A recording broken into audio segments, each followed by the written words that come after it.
I'm going to tell you something that I discovered recently that left me frozen. There are people who have lived for decades and have never made a single real decision of their own. They wake up, go to work, speak, love, and move through life under a silent program they don't even know is running. They believe they're free, but they're not. The terrifying part is not that these people exist. The terrifying part is that you might be one of them. And if you are, you probably don't know it. Think about the last time you did something without worrying how it would look. Think about the last time you spoke without editing yourself first. When was the last time you made a choice based only on what you truly wanted? No fear, no social pressure, no silent calculation about how others would react. If it takes you more than 5 seconds to answer, you already know the truth. Most people are not living. They're performing.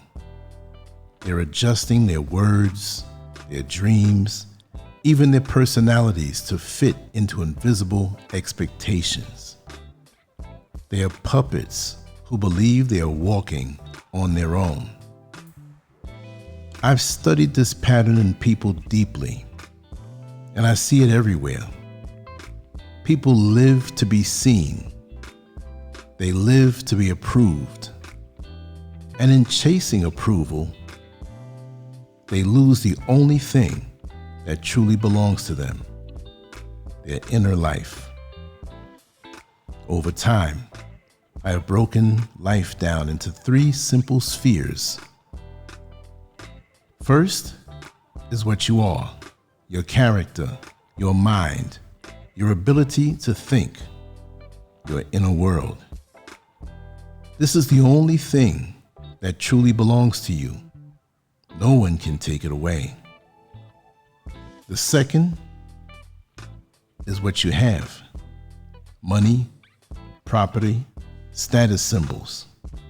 These matter because we live in a physical world, but they do not create deep happiness.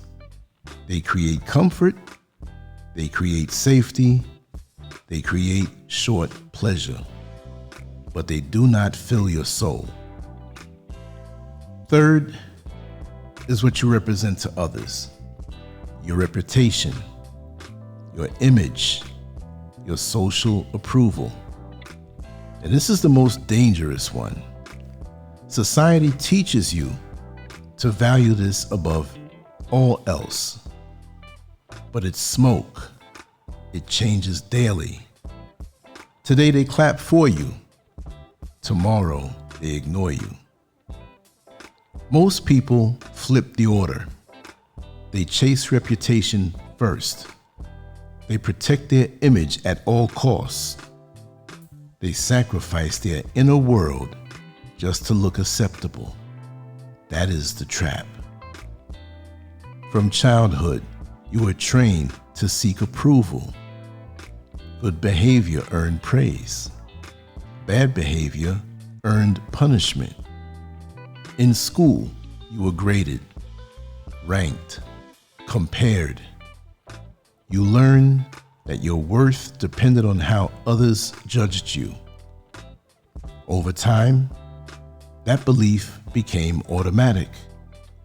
You started checking yourself before speaking. You measured your dreams against what seemed respectable. You learned to fit in.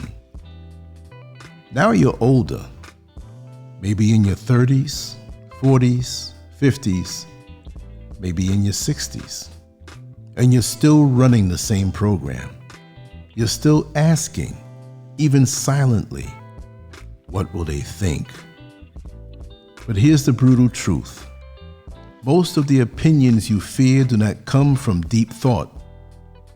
They come from habit, from insecurity, from people who are just as programmed as you are.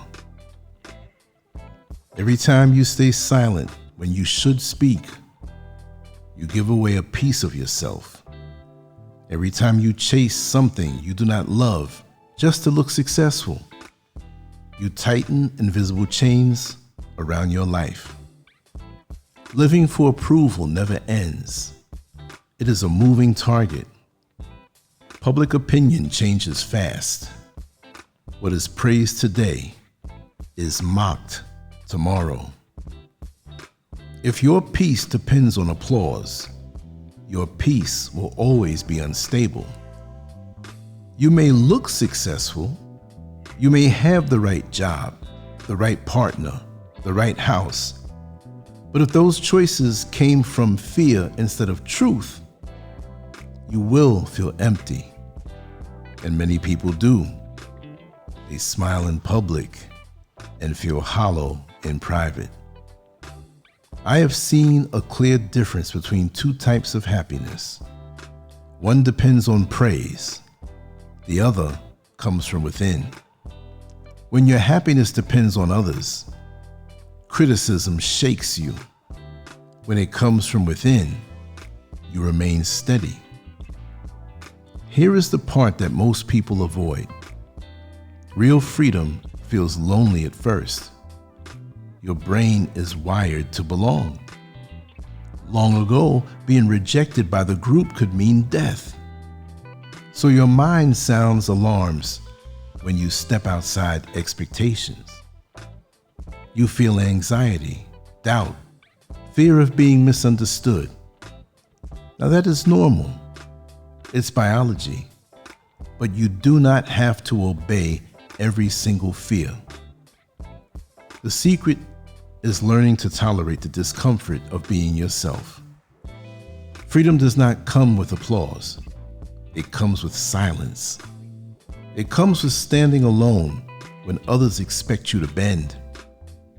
When you stop seeking approval, something powerful happens. You begin to approve of yourself. And once you taste that, outside validation loses its grip. Ask yourself, how many conversations you have where you truly say what you think? Ask how many choices you make from your center, internally, instead of from fear.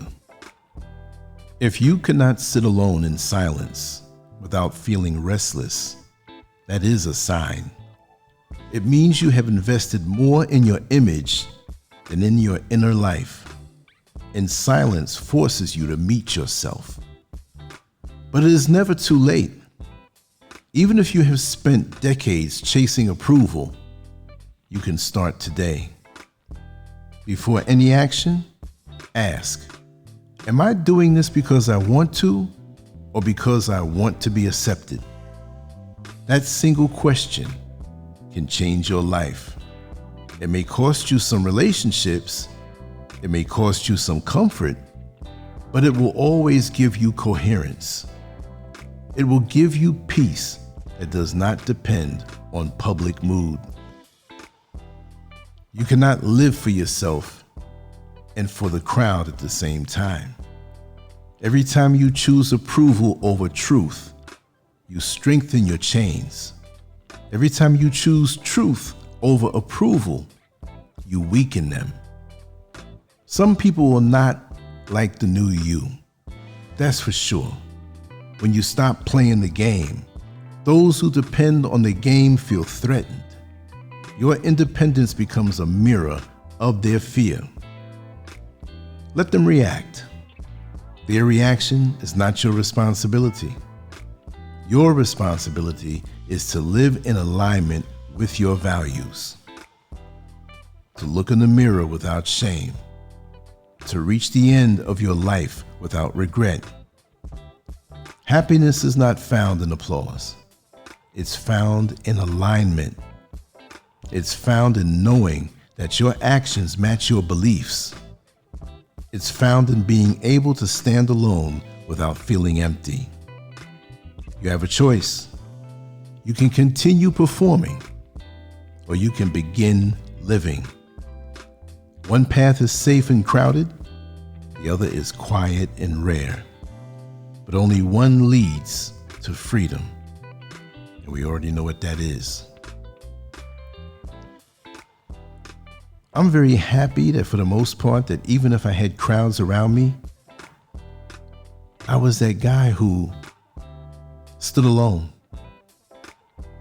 When people would try to get me to be a part of the herd, meaning that these other people really didn't think for themselves and they just sold their true selves out to belong to other people who have agreed to gut themselves to be a part of something. It was always evident that I always did my own thing. I always stood on my own 2 feet, and I'm so happy for the teachings of my parents that taught me to be this way. Because I was never swayed by groupthink. I was never swayed by the threat that I couldn't be a part of the group if I didn't give in. To hell with the group. I'm sovereign. I think for myself. I reason with myself. And the threat of being excommunicated is a joke.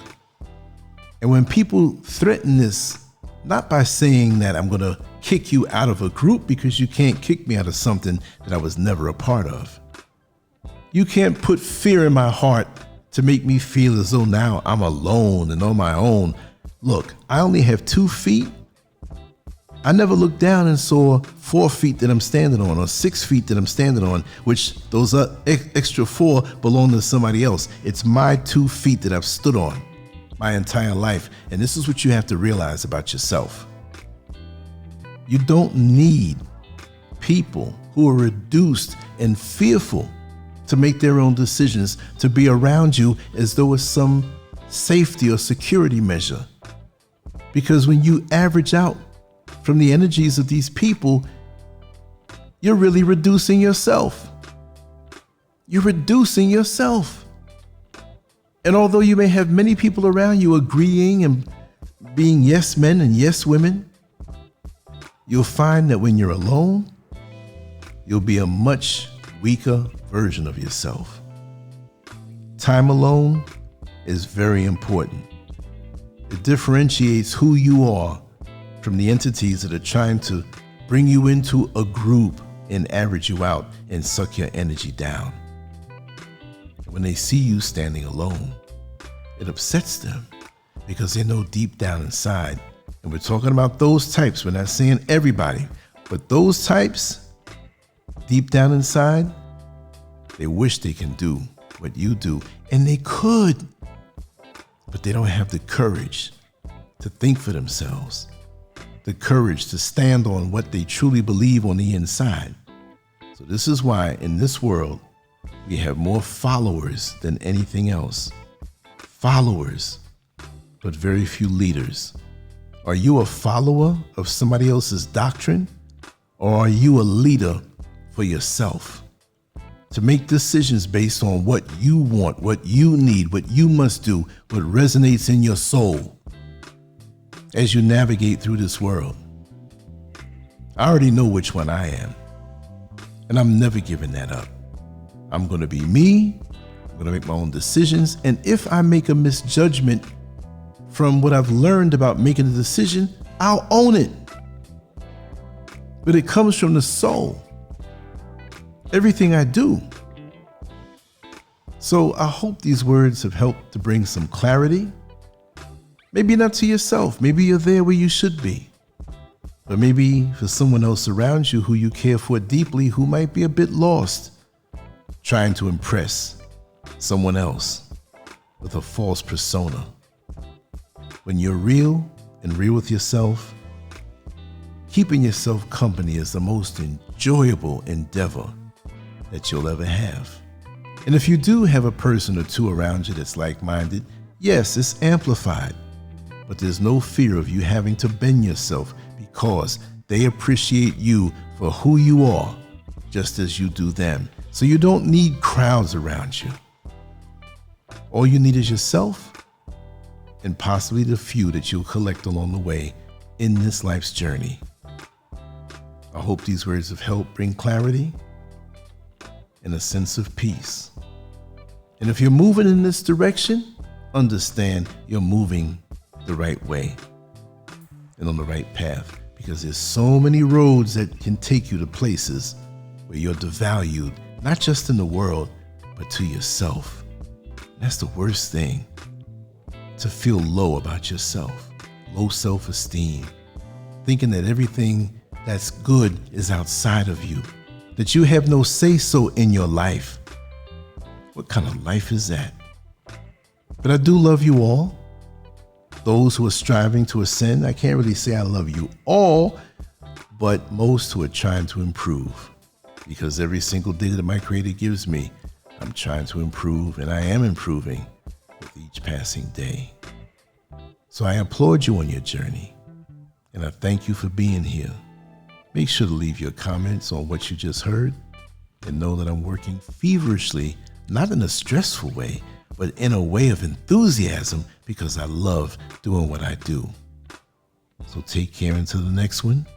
Scurv out. Much love. Peace.